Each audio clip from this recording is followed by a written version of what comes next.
Kennedy, do solemnly swear. I, John Fitzgerald Kennedy, do solemnly swear. That you will faithfully execute the office of President of the United States. That I will faithfully execute the office of President of the United States. And will, to the best of your ability. And will, to the best of my ability. Preserve, protect, and defend the Constitution of the United States. Preserve, protect, and defend the Constitution of the United States. So help you God. So help me God.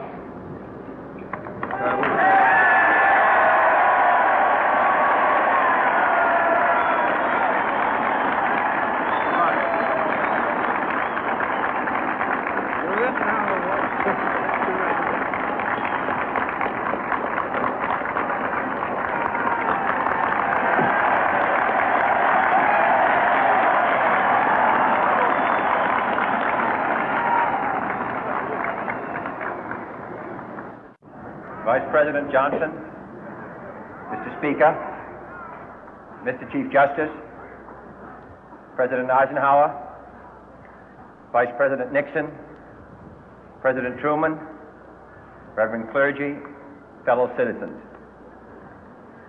We observe today not a victory of party, but a celebration of freedom, symbolizing an end as well as a beginning, signifying renewal as well as change.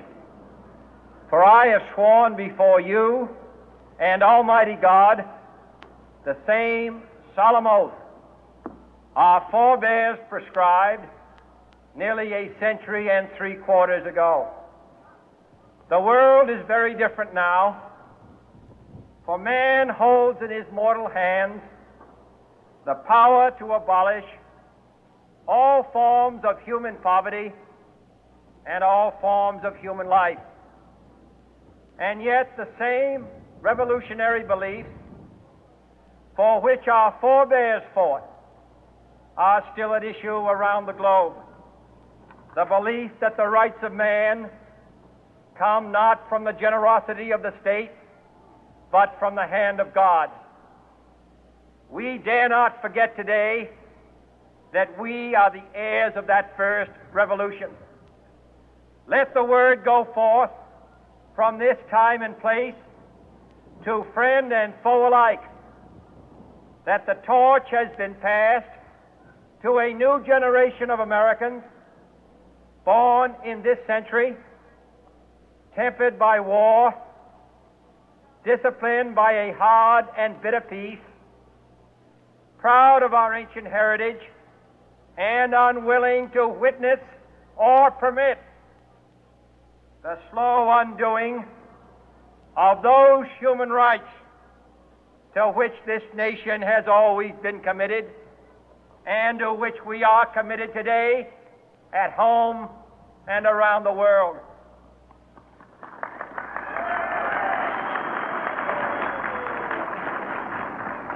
Let every nation know, whether it wishes us well or ill, that we shall pay any price, bear any burden, meet any hardship, support any friend, oppose any foe to assure the survival and the success of liberty.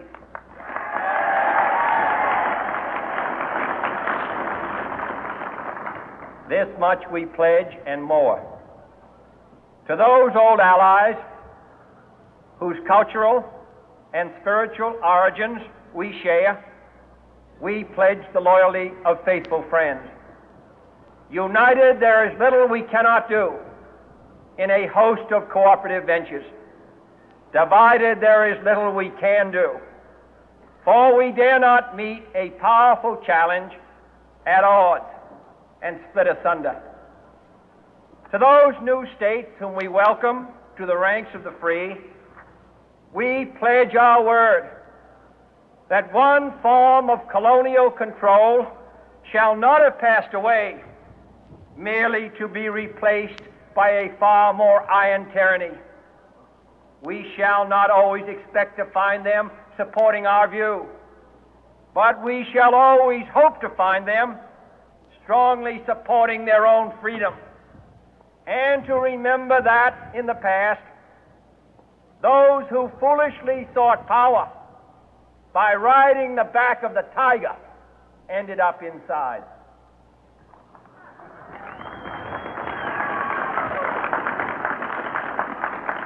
To those people in the huts and villages of half the globe struggling to break the bonds of mass misery, we pledge our best efforts to help them help themselves for whatever period is required, not because the communists may be doing it, not because we seek their votes, but because it is right. If a free society cannot help the many who are poor, it cannot save the few who are rich.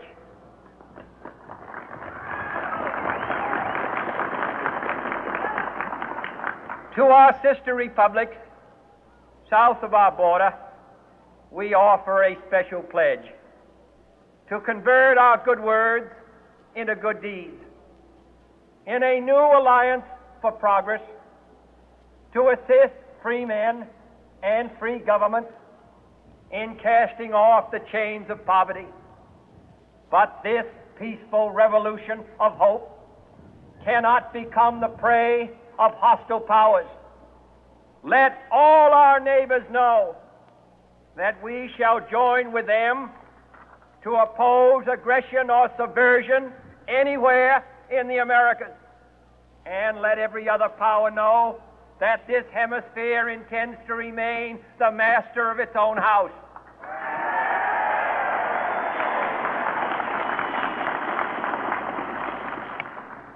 To that World Assembly of Sovereign States, the United Nations, our last best hope, in an age where the instruments of war have far outpaced the instruments of peace, we renew our pledge of support to prevent it from becoming merely a forum for invective, to strengthen its shield of the new and the weak, and to enlarge the area in which its writ may run.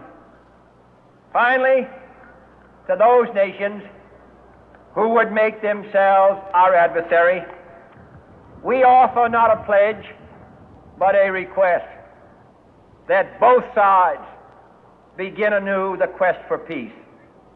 Before the dark powers of destruction, unleashed by science, engulf all humanity in planned or accidental self-destruction, we dare not tempt them with weakness, for only when our arms are sufficient beyond doubt can we be certain beyond doubt that they will never be employed. But neither can two great and powerful groups of nations take comfort from our present course, both sides overburdened by the cost of modern weapons, both rightly alarmed by the steady spread of the deadly atom, yet both racing to alter that uncertain balance of terror that stays the hand of mankind's final war. So let us begin anew, remembering on both sides that civility is not a sign of weakness, and sincerity is always subject to proof. Let us never negotiate out of fear, but let us never fear to negotiate.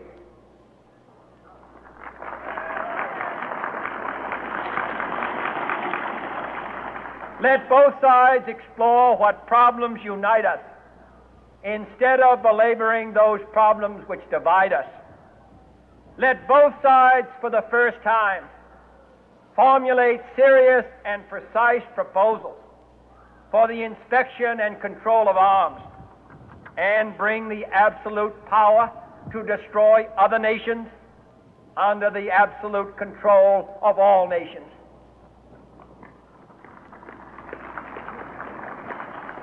Let both sides seek to invoke the wonders of science instead of its terrors.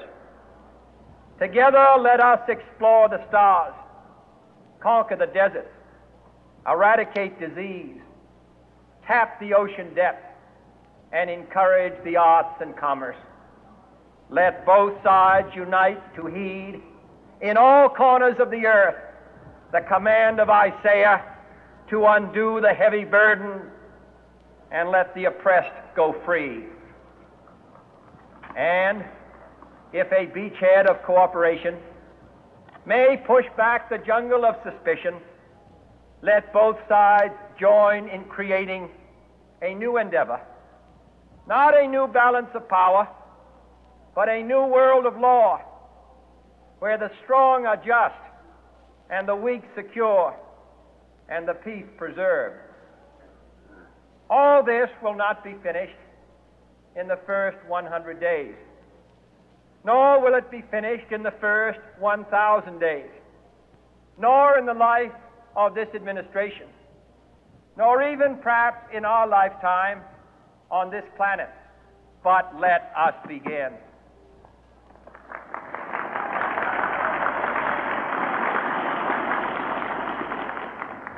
In your hands, my fellow citizens, more than mine, will rest the final success or failure of our course.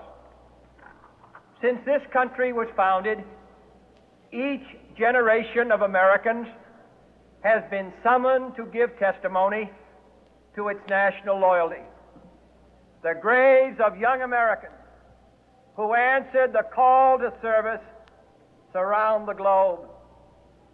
Now the trumpet summons us again, not as a call to bear arms, though arms we need, not as a call to battle, though in battle we are, but a call to bear the burden of a long twilight struggle, year in and year out, rejoicing in hope, patient in tribulation, a struggle against the common enemies of man, tyranny, poverty, disease, and war itself.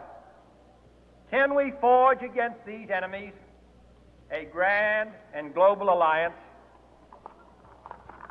north and south, east and west, that can assure a more fruitful life for all mankind? Will you join in that historic effort?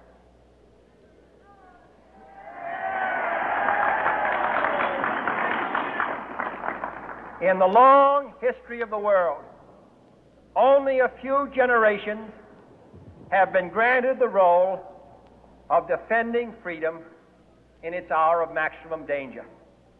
I do not shrink from this responsibility. I welcome it.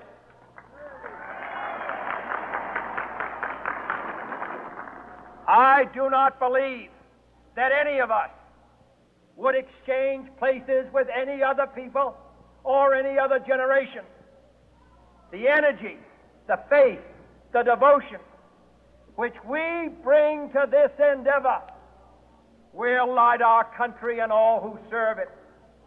And the glow from that fire can truly light the world. And so, my fellow Americans, ask not what your country can do for you. Ask what you can do for your country.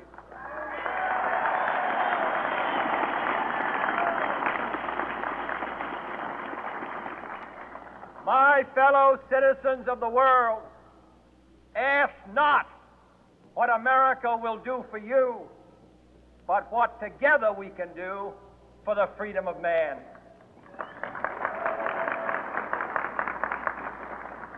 Finally, whether you are citizens of America or citizens of the world, ask of us here the same high standards of strength and sacrifice which we ask of you. With a good conscience, our only sure reward, with history the final judge of our deeds, let us go forth to lead the land we love, asking His blessing and His help, but knowing that here on earth God's work must truly be our own.